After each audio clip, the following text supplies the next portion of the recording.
Hello everyone and welcome to the law minds. आज हम आए हैं एक बहुत इंटरेस्टिंग टॉपिक लेकर, जो है power of Supreme Court to do complete justice. ये जो पावर है ये आर्टिकल 142 ऑफ इंडियन कॉन्स्टिट्यूशन के अंदर मेंशन्ड है। अब ये पावर क्या कहती है, इसका हम इंट्रोडक्शन पढ़ेंगे सबसे पहले।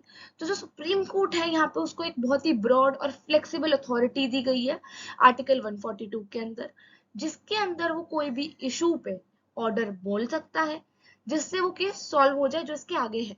अब आता है, अगर उसने कोई ऑर्डर दिया और वो ऑर्डर ऐसा आया है कि हमारे पास कोई उसके लिए लॉ ही नहीं है, तो क्या वो ऑर्डर वैलिड है?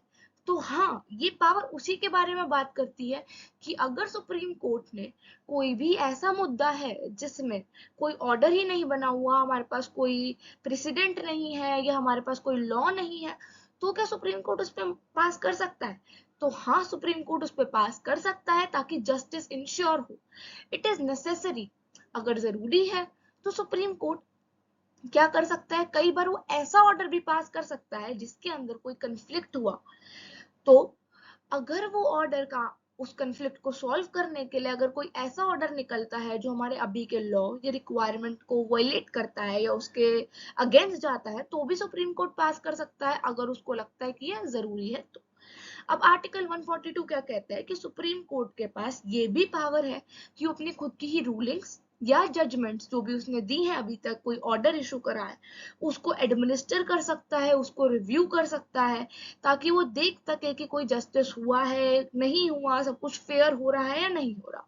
To guarantee that the justice is served, ये अथॉरिटी सिर्फ एक्सट्रीम सर्कमस्टांसेस और एक्सट्रीम क्वेश्चन के साथ ही दी जाएगी, क्योंकि एक बहुत ही ब्रॉड और फ्लेक्सिबल पावर है, बहुत इंपॉर्टेंट पावर है।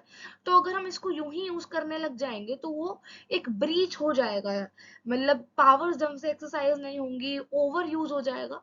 तो यहाँ पे हम उसको बहुत एक्सट्रीम सर्कमस्टांसेस में, कोई रेयर सर्कमस्टांस में एक्सट्रीम क्वेश्चन के साथ ही यूज कर सकते हैं। अब बात आती है, अब हम समझेंगे कि क्या उसकी डेफिनेशन है और क्या उस डेफिनेशन का अर्थ है। तो ये आर्टिकल 142 हमारे इंडियन कॉन्स्टिट्यूशन का क्या कहते हैं?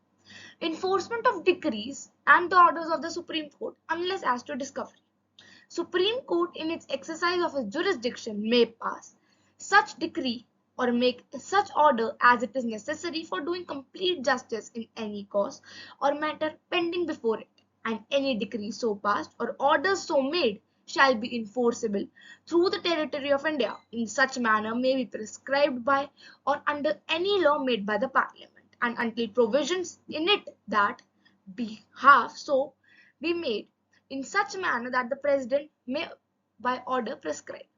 Quote to the provisions of any such law made on the behalf by the Parliament, the Supreme Court shall, as respects the whole of the territory of India, have all and every power to make any order for the purpose of securing the attendance of any person, the discovery or production of any document, or the investigation or punishment for the contempt of itself.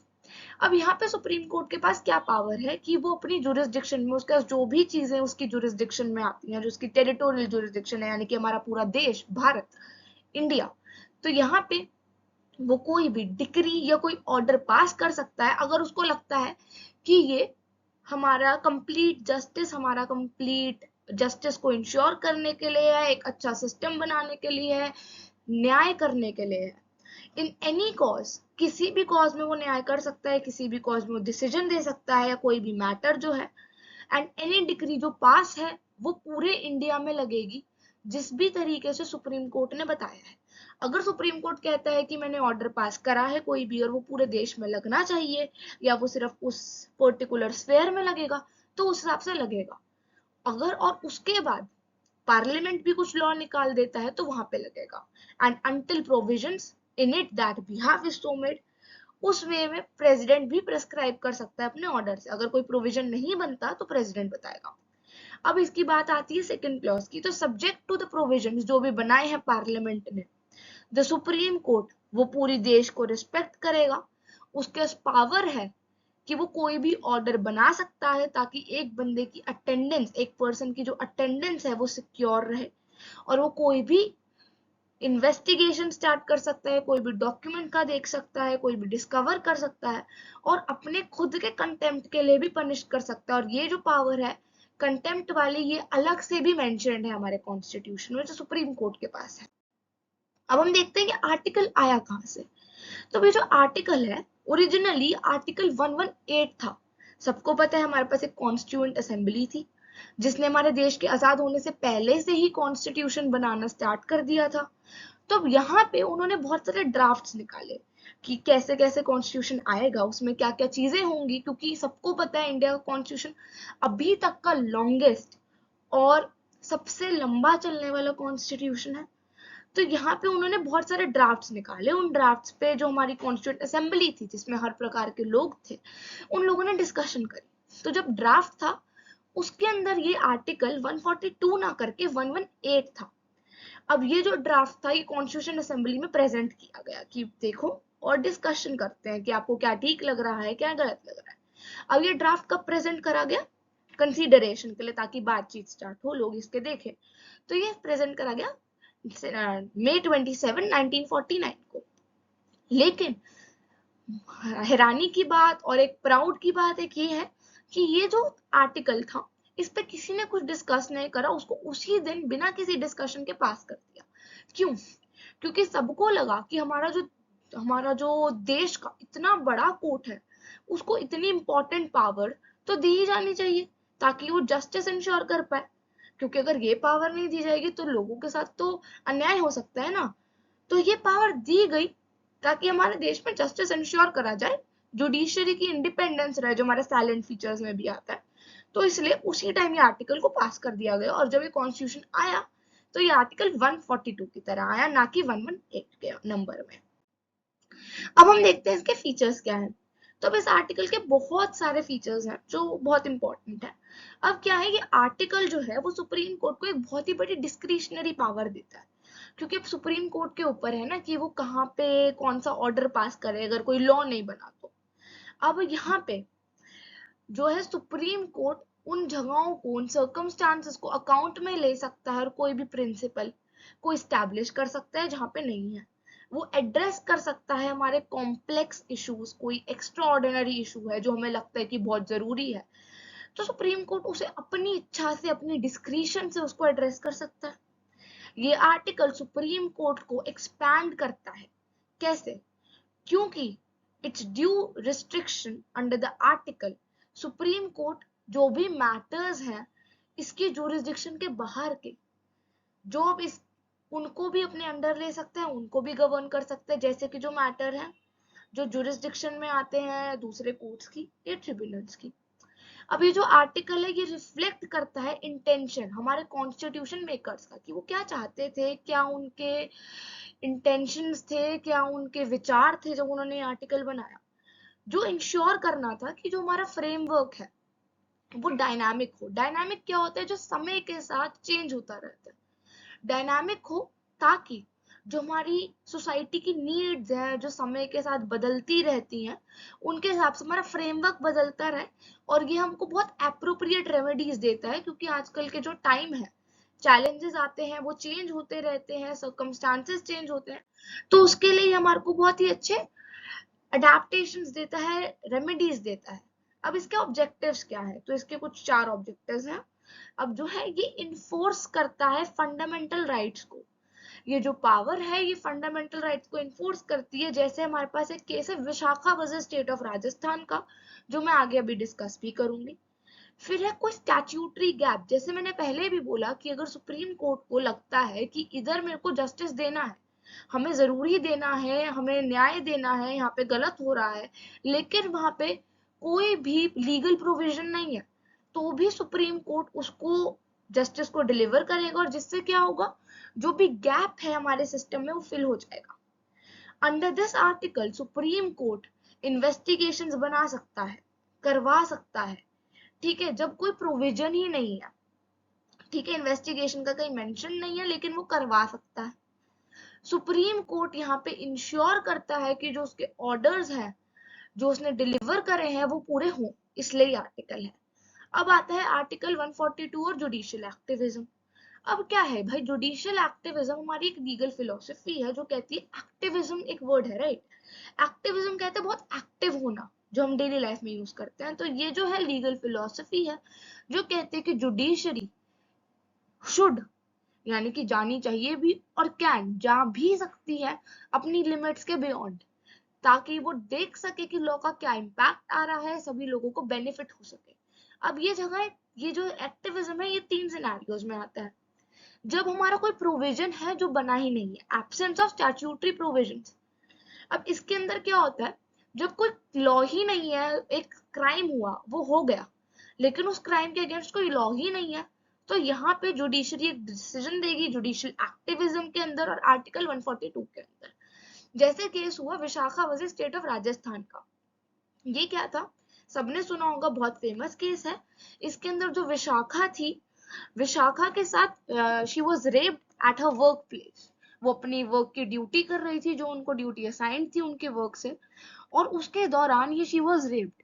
तो अब supreme court में ये जब गया case, appeal के through गया था, तो जब ये केस गया तो वहां पे सुप्रीम कोर्ट ने देखा कि यार यहाँ तो कोई लॉ ही नहीं है हमारे सेक्सुअल हरासमेंट का, जो विमेन के साथ वर्क प्लेस पे हो रही है, हमारे पास सेक्सुअल हरासमेंट का लॉ है, लेकिन कहीं पे भी एक्सप्रेसली मेंशन नहीं है कि अगर वर्क प्लेस पे है तो जो आपका एम्प्लॉय है या आप जिसके अंडर काम कर रहे हो उसकी क्या ड्यूटी है, आपको क्या होगा उससे, आपके क्या राइट्स है या क्या नहीं। तो यहाँ पे सुप्रीम कोर्ट ने इशू करे कुछ गाइडलाइंस, जिनको बोला गया विशाखा गाइडलाइंस को इन क्राइम्स के लिए, और ये फाइनली जाकर एक एक्ट बना, prevention of sexual harassment act, जो बना है 2013 में। अब आता है सेकंड सिनेरियो, जहां पे नॉन कंप्लायंस ऑफ एग्जीक्यूटिव होता है। जैसे कि सुप्रीम कोर्ट ने एक ऑर्डर दिया लेकिन उसको आप फॉलो नहीं कर रहे हो, तो यहाँ पे एक केस आया, हुनसेरा खातून केस 1979 का, ये भी काफी फेमस केस है। अब इसके अंदर क्या हुआ था, ये बिहार के अंदर था, जो बिहार स्टेट गवर्नमेंट थी उनको पता था कि उनके अंडर आर्टिकल 21 जो हमारा फंडामेंटल राइट है वो वायलेट हो रहा है, लेकिन उन्होंने कोई एक्शन नहीं लिया क्योंकि उनको था ठीक है कोई फर्क नहीं पड़ता। तब इसके अंदर सुप्रीम कोर्ट आया, उसने इंटरवीन करा और उसने गारंटी करा कि हर बंदे का, हर पर्सन का अधिकार है राइट टू स्पीडी ट्रायल का अंडर आर्टिकल 21। अब आता है थर्ड सिनेरियो। थर्ड सिनेरियो क्या होगा, जब सुप्रीम कोर्ट एक डिसीजन ले रहा है, किसके बिहाफ पे, एग्जीक्यूटिव और लेजिस्लेचर दोनों के बिहाफ पे ही सुप्रीम कोर्ट एक डिसीजन सुना देता है, मदद कर देता है लोगों की।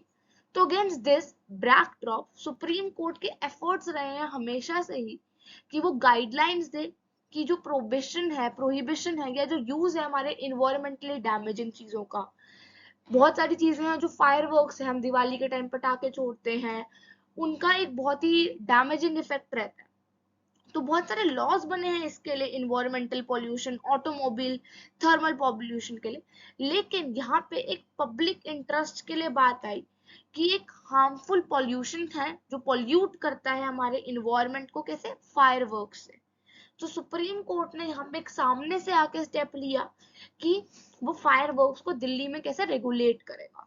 तो ये जो स्टेप है ये दोनों तरीके से आ गया, लेजिस्लेचर क्योंकि एक लॉ बन गया कि सुप्रीम कोर्ट का एक ऑर्डर निकल गया कि दिल्ली में कैसे रेगुलेट होंगे, और एग्जीक्यूटिव कि अब रेगुलेट करवाएगा तो एग्जीक्यूटिव ही ना, पुलिस या हमारा जो एग्जीक्यूटिव ब्रांच है वो। तो यहाँ पे उसने दोनों के बिहाफ पे काम करा।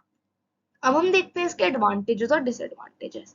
अब जो कोर्ट है, इसके एडवांटेजेस देखेंगे तो जो कोर्ट है वो एक्सरसाइज करता है अपनी अथॉरिटी को अंडर आर्टिकल 142, और जिसके अंदर ये प्रोटेक्ट करता है हर सिटीजन को, उसके राइट्स को, और ये कॉन्स्टिट्यूशनल प्रिंसिपल्स को भी मेंटेन करता है। कब मेंटेन करता है, अगर एग्जीक्यूटिव ने कुछ काम ढंग से नहीं किया या लेजिस्लेचर ने कोई लॉ नहीं निकाला लेकिन मेरे साथ कुछ घटना हो गई है उसी के रिगार्डिंग, तो सुप्रीम कोर्ट मेरे को प्रोटेक्ट करेगा।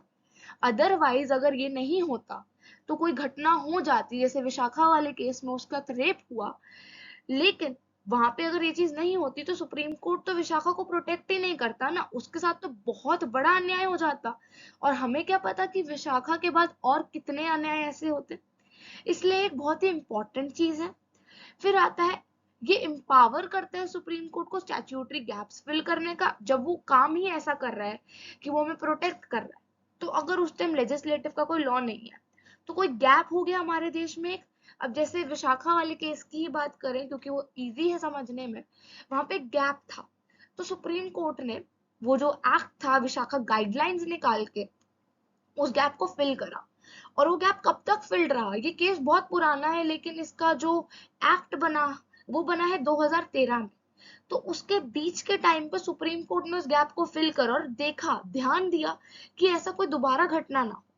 अब यहाँ पे एक प्रिंसिपल आ जाता है जो हमारा साइलेंट फीचर्स में भी आता है, चेक और बैलेंस का, जिसमें हम बैलेंस रखते हैं, चेक रखते हैं बाकी तीनों ऑर्गन्स एक दूसरे के ऊपर कि कोई गलत तो इस्तेमाल नहीं कर रहा, कोई कर रहा है तो मैं उसको चेक कर दूं और मैं बैलेंस कर दूं, ताकि हमारा जो डेमोक्रेसी की स्पिरिट है वो मेंटेन रहे।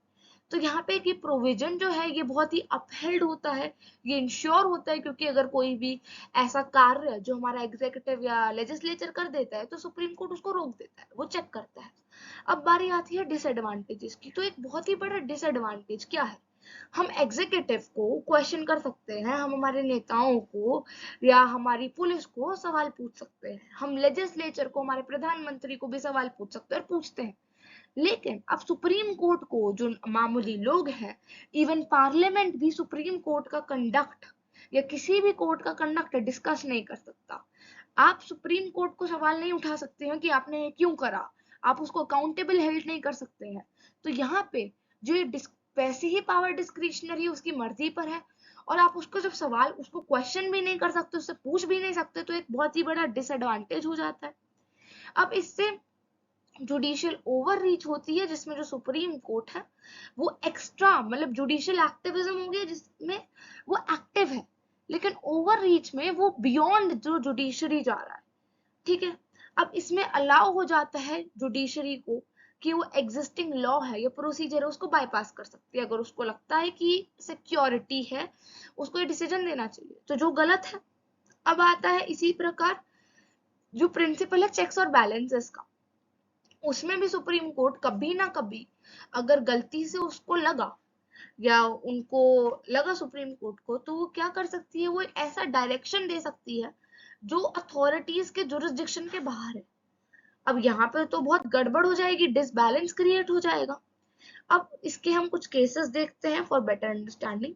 अब है union carbide corporation versus union of India, बहुत ही फेमस केस है, ये हमारा भोपाल गैस ट्रेजेडी का केस है। इस केस को हम बोलते हैं भोपाल गैस ट्रेजेडी, जैसे मैंने बोला। अब इस केस में क्या हुआ, सुप्रीम कोर्ट ने आर्टिकल 142 को इन्वोक करा। इन दिस केस क्या हुआ, सबने सुना होगा, भोपाल में एक गैस की फैक्ट्री थी यूनियन कार्बाइड करके, जिनके अंदर मेंटेन नहीं हुआ ढंग से, तो जो चेम्बर्स थे जहां पे गैस स्टोर्ड थी वो रातों रात लीक हुए, जिससे गैस थी मिथाइल आइसोक्नेट गैस, जो लीक हुई, ये पॉइजनस गैस थी जिससे थाउजेंड्स ऑफ पीपल जो वहां पे रह रहे थे वो लोग मर गए। और इवन बाद में भी बहुत सारे लोग जो पैदा हुए या जो नहीं मरे उनको बहुत सारी हो गई, लाइक बीमारियां हो गई, डिसेबिलिटीज हो गई।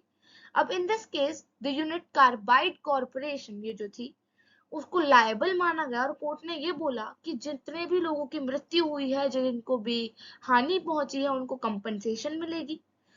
वैसे कोई यूज नहीं था, कोई रूल नहीं बना हुआ था कि हम कैसे आर्टिकल 142 को यूज कर सकते हैं, लेकिन ये एक्सरसाइज किया गया। क्यों किया गया, क्योंकि एक बहुत तरीके से बहुत एक्सप्रेसली मेंशन्ड है हमारे आर्टिकल में कॉन्स्टिट्यूशन के कि ये कब एक्सरसाइज होगा, जब हमें कंप्लीट जस्टिस चाहिए।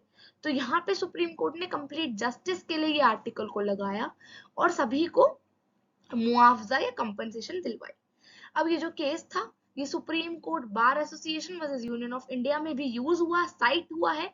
ये 1998 में था बार एसोसिएशन वाला केस, और यहाँ पे हेल्ड हुआ है कि जो सुप्रीम कोर्ट है आर्टिकल 142 के अंदर किसी भी एग्जिस्टिंग लॉ को सपोर्ट नहीं करेगा, लेकिन वो सप्लीमेंट करेगा एंड इंक्लूड एनी लॉ जो एग्जिस्ट नहीं कर रहा, ताकि वो इंश्योर कर सके कि कंप्लीट जस्टिस हो रहा है कि नहीं। अब आता है मतलब बहुत ही फेमस केस, रीसेंट है, ये तो काफी रीसेंट है। ये जो केस है इसको हमने अयोध्या डिस्प्यूट या राम जन्मभूमि और बाबरी मस्जिद केस के नाम से भी सुना ही है। अब इसमें सुप्रीम कोर्ट ने आर्टिकल 142 को इन्वोक करा और बोला कि हम कंप्लीट जस्टिस देंगे और बहुत सारे ऑर्डर्स पास करें। इसमें in this case the Supreme court ने ऑर्डर्ड करा, क्या करा है, ओवर रूल करा है इलाहाबाद हाई कोर्ट की जजमेंट को। बेंच थी सुप्रीम कोर्ट की 5 जजेस की, जिसमें से उन्होंने क्या डिलीवर करा जजमेंट, विच वॉज कि जो लैंड है जिस पे डिस्प्यूट हो रहा था वो हिंदूज को दिया जाएगा कंस्ट्रक्शन करने के लिए मंदिर के, और 5 एकड़ जमीन मुस्लिम्स को डोनेट की जाएगी कहीं और, ताकि वो अपनी मस्जिद बना सके। ऑल्सो इस ऑर्डर से कंप्लाई करे लोग, सुप्रीम कोर्ट ने एक ट्रस्ट बनाई और बोला गया कि 3 महीने के अंदर अंदर आप जो हमारा राम मंदिर है उसको डिस्प्यूटेड साइड पे उसकी कंस्ट्रक्शन को आप देखो और स्टार्ट कर दो।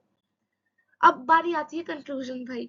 तो आर्टिकल 142 हमारे इंडियन कॉन्स्टिट्यूशन का इंपॉर्टेंट है क्योंकि इससे डिस्क्रिशन मिलती है सुप्रीम कोर्ट को, इंश्योर होता है कंप्लीट जस्टिस एक्सेप्शनल केसेस में। अब इससे ये बहुत इंपॉर्टेंट है, क्यों? क्योंकि ये अलाउ करता है कि जो गैप्स है हमारे लेजिस्लेशन में, जो भी हमारे रेमेडीज प्रोवाइड हो सकती हैं किसी भी यूनिक रेयर एक्सेप्शनल सर्कमस्टांस में, तो वो मिले। ये जो है एक सेंट्रल रोल प्रोवाइड करता है ताकि हम जस्टिस, फेयरनेस, वेलफेयर प्रमोट कर सकें। ये जो एक्सरसाइज है आर्टिकल 142 के अंदर, इसका कुछ लिमिटेशंस है और ये सेफगार्ड करती है कि भाई जो भी हमारी चीजें हैं वो कंपैटिबल हो हमारे कॉन्स्टिट्यूशन के साथ और लेजिस्लेचर के साथ प्रेजुडिस ना आए। इसका जुडिशियस यूज होना चाहिए, ठीक है, जिससे बहुत सारे इंपॉर्टेंट डिसीजंस जो हैं उनका बहुत बड़ा इम्पैक्ट रहा है हमारी इंडियन सोसाइटी पे, जैसे कि विक्टिम्स को कंपनसेशन मिली, इन्वायरमेंट को प्रोटेक्शन मिली, क्रिमिनल जस्टिस, इंटरस्टेट डिस्प्यूट्स मिले, उनको सबको सॉर्ट किया गया है। अब जैसे जैसे इंडिया आगे जा रहा है तो इसकी इंटरप्रिटेशन धीरे धीरे चेंज हो रही है और हम इंश्योर कर रहे हैं कॉम्प्लेक्स और चेंजिंग सिचुएशंस में कि कैसे हम जस्टिस दे सकें। Thank you so much. मेरे को उम्मीद है कि आपको काफी अच्छे से समझ आया होगा। Please like, share and subscribe the channel law minds. Thank you.